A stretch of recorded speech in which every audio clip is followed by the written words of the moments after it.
reputation that he's developed in penalty shootouts. He's now saved more penalties in penalty shootouts than any other Liverpool goalkeeper. In history. In history. Wow.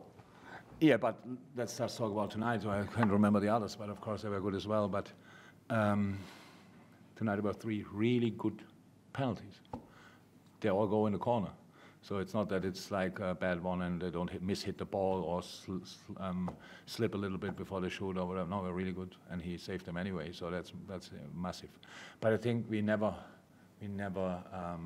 hold it back somehow that we said, "Oh, we could not play." No. He's exceptional. He's absolutely exceptional. Had now not the best season so far because he came back from holiday and was injured, and it took a really long time to get him back in training and back to speed, but obviously he's ready now. And the goalkeeper coaches are just doing an incredible job. He's there, and I'm pretty sure he would say it exactly the same. It's their product, because what they do with him and the goalie they develop is a modern goalie. Calm as you like, can play football, and yeah, on top of that can catch balls and can keep the ball out of the net in a really good manner, and that's really good, and I'm over the moon for him that he could have these situations. And when you see him, this very grounded boy, when he barely smiles, but when he smiles, you know it means a lot to him. So really cool. Psychologically, it must be difficult for the opposition when they know they've got facing Kelleher in a penalty because of this reputation. Yeah, it's still a lot of years, goalkeeper years to come for him. So if he can keep that record, that would be exceptional. Then probably that would be completely insane numbers then, but so no, he did really well.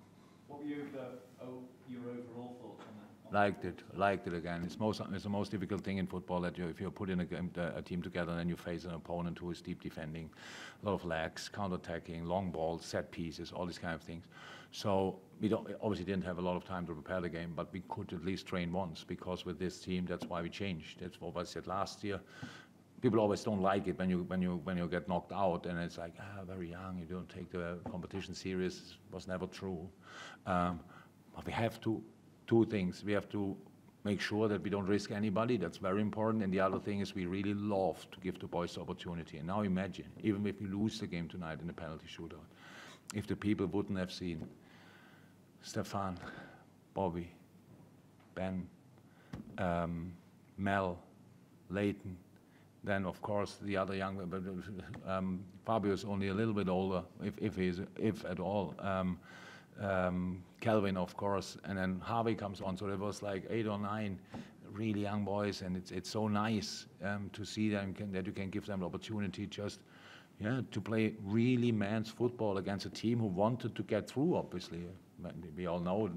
I'm pretty sure I didn't ask anybody, but for Derby, these games would have been really important money-wise. Another round, maybe another Premier League team away, Derby, they fill the stadium themselves. So, and then get through. It's just a great experience. Finally, for me, forgive me if this is the wrong time to ask as well, but obviously in the build-up to the game, there was news about the ownership and obviously talk of what could happen as regards the ownership in the future. How has that impacted on you in your preparation? How do you feel about the situation? No impact at all. So completely. Pep said pretty much everything yesterday in the press conference. We knew about it a little bit longer. Their thoughts, and I don't 100% understand 100% why we all it gets sold. Like FSC wants to sell the club. What I read is as well looking for investors, and I think that makes sense. That's a good idea, like that. And yeah, what it means to me. What do you mean? So it didn't distract the preparation at all. So it's if the players didn't ask me, but if the players want to ask me, I can tell them everything. We don't need a media for that to tell them what's happening. But for me, it means nothing. Whatever happens, I really like how we work together with our owners. But if that would change, I'm committed to the club. Obviously, there's nothing to the people here, and that has nothing to do with that. But as far as I know, we're looking for investors, and I thought actually that makes sense. Sam?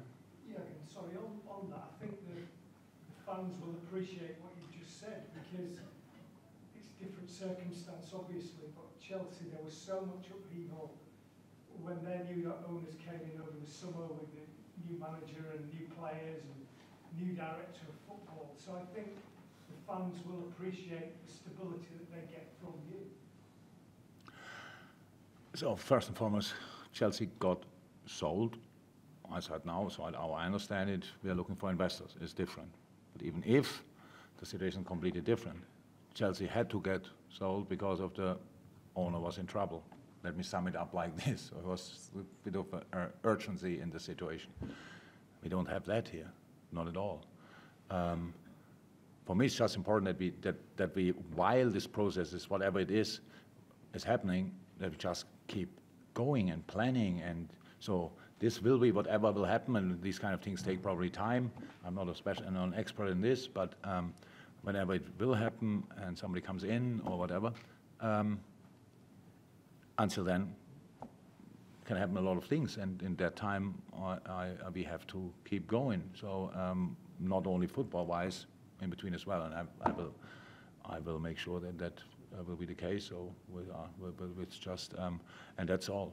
So I'm really. So in the moment, nothing happened. It's just news which we knew, and nobody had a heart attack when we got the news and thought, oh my God, how can we carry on? It's a decision, and that's fine. And how I said, we work really close together with FSG. It was a great relation. It's a great relationship. Was a great relationship until now. It will not change. And whatever happens, we will see and we will deal with it. Can I just ask you about tonight? By winning tonight. Oh, thank you very much. Yes, you can. You're through to the next round. Yeah. The next round is obviously before Christmas. Yeah, great idea. How will that work out? I don't know yet, but we will find a solution. So we have, obviously, we have players at the World Cup, but we have a big group together for a pre-season, and probably will use them then. It makes sense, I think. But that's it. It's when is the draw? Thursday, tomorrow night. Tomorrow night, okay. So then we know where we have to go, stuff like this. We are in a training camp, we will come back, and then we have a few days to prepare this game. Yeah, so it's fine. We love playing football, by the way. That it's not a problem. But yeah, 3 days, 4 days after the World Cup final. Let me say, if it's England, Brazil, or Holland, or whatever, then we will miss a few players probably. But let's see. Audrey? Yeah, a lot of youngsters involved tonight for the first time, playing at different stages of the game. What did you make of them when he came on? It was a different, the derby were made tiring then, and it was different. So That's Ben. It was his instructions were easy. Do what you do all the time, because he's really a lively boy, smart player, good dribbler, fast, can use both legs. It's good. It was nice to watch. It was really nice to watch. He coming in and immediately, a lot of things are obviously natural to him, which is really helpful. And so, yeah, pretty sure his family was here tonight. I can remember when I saw the family at the AXA when we signed the boy, how excited everybody was.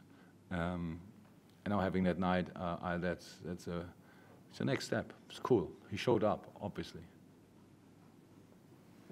Thank you. Sorry? Oh. Oh, of course, happened already. If you don't hold me back, I would already on the bottle with him. So no, we spoke before the game already long. So I heard from somewhere that the foreign managers are not used to it. It's true, we are not. In Germany, we sit here together, and then you cannot pretty much forget it. But it's always about, because media work is that long, that you think, okay, let's go home. So if you just would have, I still don't understand why we just not have a press conference, because you always ask the same thing like the people with the microphone. So we could keep that shorter, and then we have more time for the colleagues. But I go now, and we have a drink.